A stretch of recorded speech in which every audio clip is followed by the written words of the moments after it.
Maintenant, je passe au résumé des piles. Donc, comme vous savez, une pile est constituée par deux compartiments.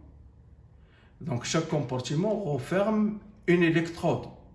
Donc, une électrode métallique qui est plongée dans sa solution.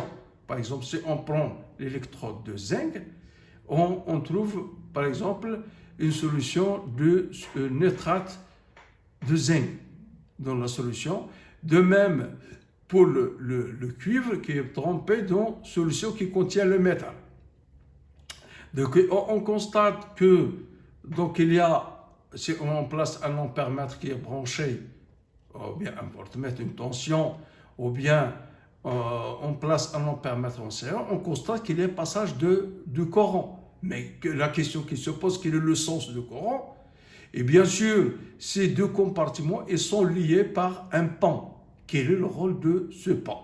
Premièrement, le rôle de ce pont, c'est permet la fermeture de circuit. C'est le premier avantage. Et le deuxième, c'est pour réaliser la neutralité électrique dans les différents compartiments. Donc, comme on constate ici dans l'anode, on a une oxydation. On a une oxydation et donc, au niveau de ce compartiment qui est la borne négative, on a une oxydation. On dit qu'on a une oxydation anodique. Oxydation anodique.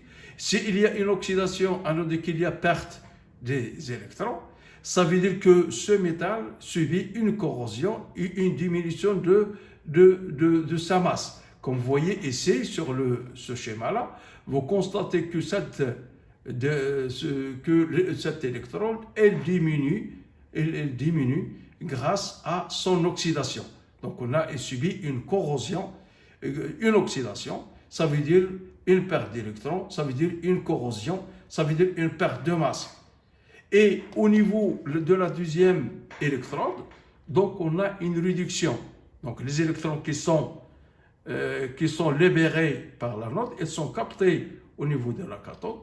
Ça veut dire que vous avez un dépôt au niveau de la cathode qui constitue la borne positive, donc ce qui fait une augmentation de sa masse grâce à ce dépôt, comme vous voyez ici, que l'électrode du cuivre il augmente en masse.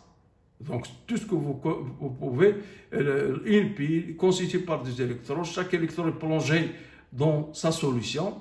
Donc au niveau de l'anode, on a une oxydation, et si vous avez une oxydation, ça veut dire qu'il y a une perte d'électrons, et s'il y a une perte d'électrons, ça veut dire que diminution de sa masse.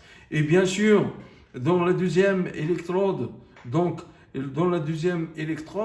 c'est-à-dire l'électrode du cuivre, on constate qu'on a une réduction. Donc, si vous avez une réduction, ça veut dire que vous avez des dépôts sur l'électrode du cuivre, ça veut dire qu'on a une augmentation de sa masse, comme vous constatez ici. Donc, les demi-équations au niveau de chaque électrode, donc le zinc, donc il va subir une oxydation, Zn métallique il va donner Zn de plus des électrons, et la réduction du cuivre, c'est C de plus des électrons qui va donner dessus. Ça, ce sont les demi-équations relatives à chaque électrode. Donc pour le schéma conventionnel, donc l'électrode moins, c'est-à-dire l'anode chargée négativement, et la cathode qui est positivement. Donc on commence par le moins, Zn de plus, à que, c'est-à-dire il faut commencer par le métal qui subit la réaction, ça veut dire qu'on a une oxydation, on commence par le Zn. Donc ça, les deux barres, c'est la signification de la jonction, c'est-à-dire de pont salin, et qui permet la fermeture du circuit, et bien sûr, qui permet la neutralité électrique entre les deux compartiments. Ça y est, et c'est du plus qui réagit, c'est-à-dire qui capte les électrons libérés par le Zn pour donner Cu. Donc, c'est ça, lors du fonctionnement de la pile, le quotient de la réaction QR augmente et tend vers K. Donc, avant, si vous ne savez pas le sens de la réaction, vous avez une réaction d'oxyde de réduction. Tout d'abord, ce qu'il faut faire, il faut calculer le quotient. le quotient de la réaction. Et le quotient de la réaction, ça veut dire que le produit des concentrations des produits sur le produit de concentration de réactifs. Et il faut faire attention que le solide n'intervient pas, et ne figure pas sur le quotient. Donc une fois connaître le quotient, donc il faut le comparer avec la constante d'équilibre. Donc si QR est inférieur à K, ça veut dire que la réaction elle va se déplacer dans le sens direct. Si vous avez que R est supérieur à K, ça veut dire que la réaction se passe dans le sens inverse.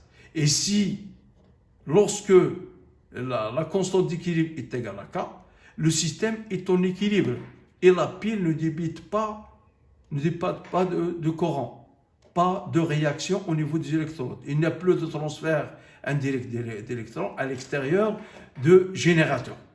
Parce qu'au niveau de la pile, au niveau du générateur, donc on constate qu'on a une réaction d'oxydoréduction. La oxydation anodique, réduction cathodique, le sens de courant, elle va de positif vers le négatif, comme vous voyez ici, mais le sens d'électron, elle va en sens inverse, c'est-à-dire dans le sens inverse du courant électrique, c'est-à-dire elle va de l'électrode de zinc vers l'électrode du cuivre. Donc, et en fonction de la valeur de quotient de la réaction, on peut savoir est-ce qu'il s'agit d'une réaction dans le sens 1, dans le sens direct, ou bien dans le sens inverse, et quelle est la relation si vous avez une constante d'équilibre dans le sens direct, quelle est la relation entre le sens indirect? Parce que la constante K est égale à 1 sur K, dans le sens indirect est égal à 1 sur K. Donc, et le troisième cas, si vous avez la constante d'équilibre est égale au quotient, dans ce cas, le système est en équilibre. Donc, il n'y a pas de courant, donc il n'y a pas de réaction, il n'y a pas de transfert d'électrons entre les deux électrons. Donc, on dit que la pile, elle est épuisée. Donc, elle est épuisée, c'est-à-dire elle ne génère plus de courant. Et comme ça, vous avez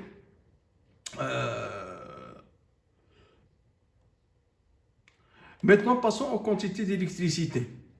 La quantité d'électricité débitée. On sait que la pile est un générateur de courant, il débite un courant. Et on va commencer par la définition de quelques paramètres. Le Faraday, F est la charge d'une mole de charge élémentaire. C'est la charge d'une mole élémentaire. Donc, 1F est égal à NaE.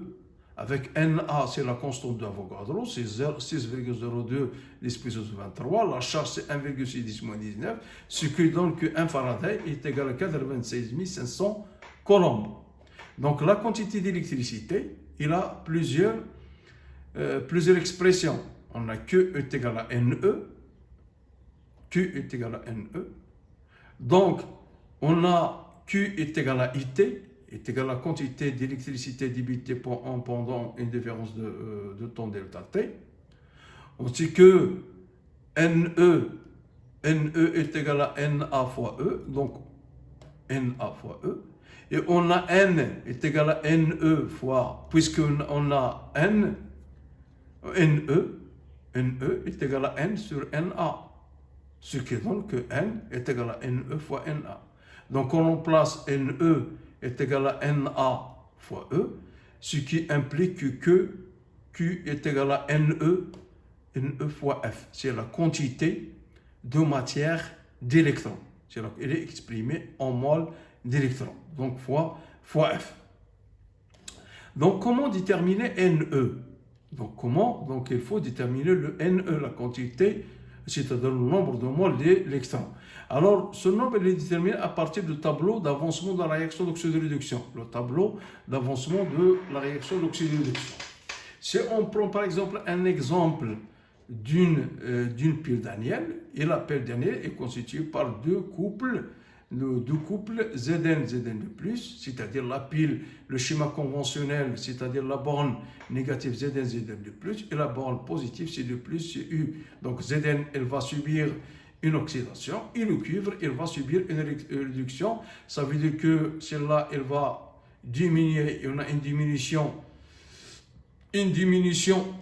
une diminution de masse et ça, une augmentation de masse si on a le quotient de la réaction, il est inférieur à la constante d'équilibre. Donc, l'équation de la réaction d'oxydoréduction, c'est Zn plus Cu de plus et donc Zn de plus Cu. Donc, l'équation de la réaction, Zn(S) plus Cu de S, donc Zn de plus Cu, qui donne, et ici vous avez le nombre d'électrons. Vous avez ici l'état de réaction, c'est-à-dire l'état initial ou bien l'état intermédiaire. Et si vous avez l'avancement, les quantités de matière de différentes espèces. À l'état initial, on a l'avancement, c'est 0. Donc, à l'instant t égale à 0, on a une I Zn. Et bien sûr, un nombre de moles de Zn. Et vous avez, pour le cuivre, Ni Zn de plus. La même chose, donc, Ni, donc un mélange, donc Ni Zn de plus, et Cu. Donc, le nombre d'électrons. Donc, il n'y a plus d'électrons. Donc, au début de la réaction, c'est-à-dire juste à l'instant t est égal à 0. À l'état intermédiaire, vous avez un avancement x, donc NiZn moins x, donc NeCu du plus moins x, NeZn de plus x, et NeCu plus x. Donc, vous avez bien sûr la quantité d'électrons, c'est le nombre d'électrons qui est mis en jeu au cours de la réaction, et au cours de la réaction, on a 2 électrons qui circulent, 2 électrons donnés par le Zn, qui est capté par le cuivre, et on le multiplie par x, donc la quantité Ne d'électrons est égale à 2x, qu'on va voir. Puisqu'il y a échange de 2 électrons dans la réaction d'oxydation de Zn avec le cuivre 2. Alors, lorsque l'avancement de la réaction est x, la quantité de matière des électrons échangés et le nombre d'électrons fois x, en revenant en relation, Q est égal à I delta T, et Q est égal à Ne fois F. Donc, on remplace Ne est égal à Q sur F. Donc, on remplace Ne par 2x est égal à Q sur F, ce qui donne que x est égal à Q sur 2F. Et x, et on remplace Q est égal à I delta T sur 2F. Ainsi, il est possible de déterminer la quantité de matière des espèces chimiques dans la pile après le collement de la durée delta T, depuis le début de son fonctionnement. Connaissons les quantités de matière initiale. Donc, N de delta T, de Cu à l'instant delta T, est égal à Ni, puisque ce sont des produits. Ça, ce sont des produits. NeCu est égal à NeCu plus I delta T, on remplace x, puisque vous avez plus x, on remplace x par I delta sur 2F. Et le Zn s'est formé, c'est un produit, donc Ne plus x, donc on remplace. La même chose pour les réactifs, vous avez au niveau de la demi-équation, donc le réactif c'est le Zn et le Cu de plus, donc Zn on a une diminution moins x, on remplace x par son expression I delta T sur 2F. De même, à l'instant delta T, Cu de plus, la quantité de matière est égale à Ne Cu de plus moins I delta T sur 2F. Donc, bien sûr, il est possible de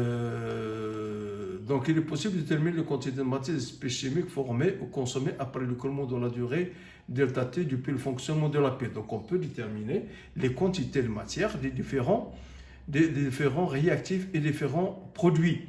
Donc comme vous savez dans la réaction, que le cuivre 2 et le Zn réagissent mol à mol.